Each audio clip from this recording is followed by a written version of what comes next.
America, Israel और Iran के दरमियान जो जंग चल रही है उसके अंदर 2-4 चीज़ें आपके सामने पेश करना चाह रहा था। एक तो ये कि ईरान जंग की तैयारी कर रहा है और इस जंग का रिज़ल्ट ईरान की जीत में होगा और अमेरिका और इसराइल इसके अंदर अपने अहदाफ में कामयाब नहीं हो पाएंगे। और ये जंग ईरानी अवाम के दरमियान और यूएस इसराइल के दरमियान है, ईरानी क़यादत के दरमियान नहीं है। ये बात याद रखें। इसके अंदर ऑलरेडी 40 टॉप ऑफिशियल्स का कत्ल कर दिया गया है, उनको टारगेट कर लिया गया है। टॉप 40 ऑफिशियल्स जो मुल्क किसी भी मुल्क की बैकबोन होती हैं उन सब को कत्ल कर दिया गया है, उनकी रिप्लेसमेंट्स आई हैं। तो इसके अंदर जो असल जंग है वो आप इस तरह से देखें कि ये ईरानी अवाम की जंग है, यानी वहाँ पर जो ईमान रखने वाले लोग हैं उनकी ये जंग है। और उन्होंने क्योंकि ये ओन किया हुआ था ना कि फ़लस्तीन के कॉज को ओन किया हुआ था, and that is the reason कि ईरान आज तक इसमें इतना कंसिस्टेंटली और रिजिलियंटली इन तमाम मुज़ाहमती तहरीकों को भी सपोर्ट कर रहा था फ़लस्तीन के हवाले से। और उसी वजह से उसके ऊपर जब सैंक्शन वगैरह लग रही थी तो आवाम भी उसके साथ ही थी।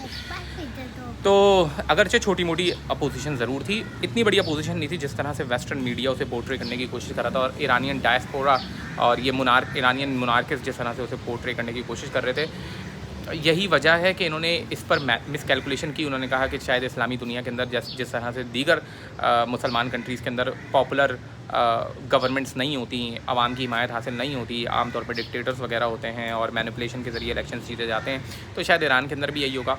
एंड वही मिस कैलकुलेशन आपने देखा कि प्रैक्टिकली वही सामने आया कि ईरान की आवाम ईरानी हुकूमत के साथ थी और ईरान से वो सिर्फ कोई एक गवर्नमेंट, कोई एक डिक्टेटरशिप नहीं चल रही थी, कोई एक शख्सियत नहीं चला रहा था, बल्कि पूरा का पूरा सिस्टम है जिसके पीछे आवाम खड़ी हुई है।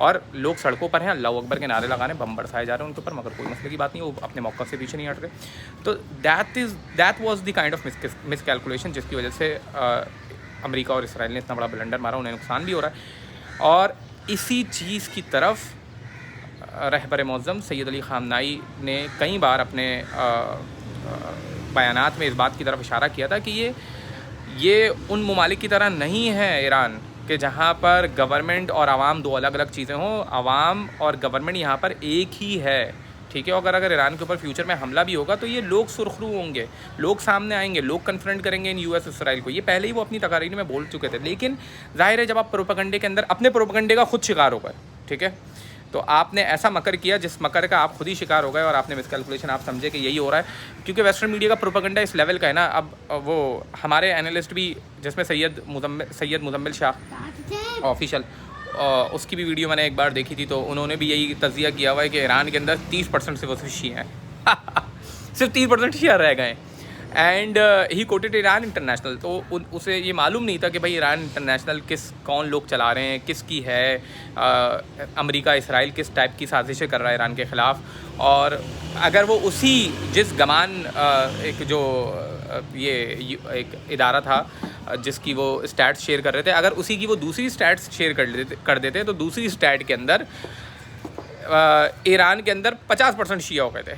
पहली स्टैट के अंदर, पहली जो उसने तहकीक की उसकी स्टैट के मुताबिक 30% शिया थे, अगली स्टैट में 50% शिया हो गए। अब तो ये क्या लोग कन्वर्ट हुए जा रहे हैं, शिया से सुन्नी, सुन्नी से शिया, या काफिर से मुसलमान, मुसलमान से काफिर। आप समझ, मज़ाहिया खेस स्टैटिस्टिक्स थी वो, क्योंकि एक ग्रुप है जो यूरोप में बेस्ड है और वो फंडेड है यूरोपियन कंट्रीज़ से, तो वो अजीब व गरीब अपनी तरफ से करता रहता है। फिर उसी को हमारे जो वेस्ट से मुतासर अफराद हैं, सोशल मीडिया साइंटिस्ट हैं, वो इस तरीके की बातें आगे बढ़ाते रहते हैं, अगरचे इसका हकीकत से कोई भी ताल्लुक़ नहीं है, वो आपने देख ही लिया। दूसरी बात, सीज़ फायर। देखिए, ईरान सीज़ फायर में इंटरेस्टेड नहीं है। अमेरिका की जानिब से जो अमेरिका के इत्तेहादी ये बात कर रहे हैं ना, वो अमेरिका सीज़ फायर की तरफ कर रहा है, एक तरफ सीज़ फायर की बात कर रहा है, दूसरी तरफ जंगबंदी की बात कर रहा है। आज डोनाल्ड ट्रंप ने बयान दिया है कि I wanted to take Iranian oil, that was his focus, उसने अपने इंटरव्यू में बोला। तो he was interested in taking Iranian oil, but some stupid people, जो वो बोल रहा है कि कुछ बेवकूफ़ लोग हैं कि जो इसकी मुखालफत कर रहे हैं। अदरवाइज़ मैं तो चाहता था कि ईरानियन ऑयल लूँ। और फिर अब उसने बात की है कि मैं हमला करूँगा तो ईरान के ऊपर, और वो तमाम यूरेनियम आज ले लूँगा, ठीक है। फिर ईरान की एनर्जी इंफ्रास्ट्रक्चर वगैरह के ऊपर भी हमला किया। तो ईरान जंग की तैयारी कर रहा है, जंग के अगले मरहलों की तैयारी कर रहा है, और वो सीज़ फायर में इंटरेस्टेड नहीं है।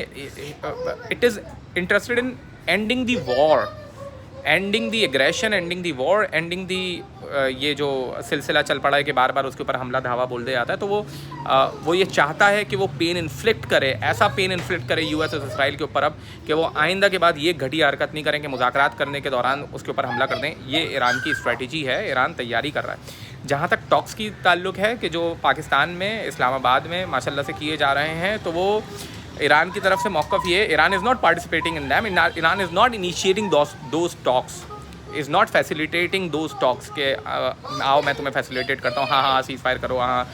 ईरान बोल रहा है कि ठीक है, रीजनल कंट्रीज़ को ये फ़िक्र होनी चाहिए और इस फ़िक्र के नतीजे में वो अगर कुछ ऐसा काम इकदाम करना चाह रहे हैं, लेकिन उन्हें ये पता होना चाहिए कि एग्रेशन किसने किया था, ठीक है, और उसकी गारंटी, जो इंटरनेशनल गारंटी ईरान ने कहा है कि वो भी मिलेगी पूरी तमाम कंट्रीज़ से। दूसरी बात ये कि वो पेन इन्फ्लिक्ट इतना करे कि ये ख़ुद भी करने का ना सोचें।